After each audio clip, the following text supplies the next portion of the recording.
Assalaamu calaykum waraxmatullaahi tacaala wabarakaatu dhammaan asxaabteena youtube-ka ku xiran baarka 252 waxaad kusoo dhawaataan muuqaal cusub aan kaga hadli doono kooxda kubadda cagta Barcelona kulan ka tirsan horyaalka La Liga ayaa caawa ciyaari doontaa. Haddaa janaalka baarka 252 ku cusub tahay subscribe saaro si ay kusoo gaaraan muuqaalada soo socda.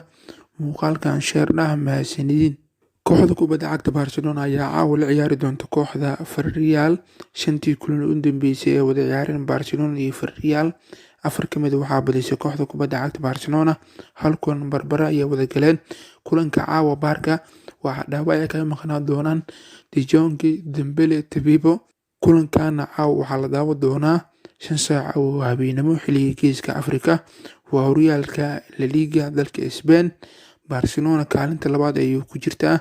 Caawa waxay rajeynaysaa inay kusoo laabato wadada guulaha. 3 kulan u dambeysay baarka barbar ayay soo wada gashay. Barcelona caawa waxaa laga yaabaa inay boorka iska jafto kadib kusoo laabato wadadii guulaha loogu yaqaanay. Taageerayaasha kooxda kubadda cagta Barcelona 3 kulan u dambeeyay niyad-jab ayay ku daawanayeen kooxda kubadda cagta Barcelona. Waa rajeynaynaa inay caawa Barcelona guuleysato ka badiso kooxda Villarreal. Soo saadaali kulanka caawa Barcelona iyo Villarreal. Intaan muuqaalka xiga isku arki doono, sidaas iyo nabadgelyo.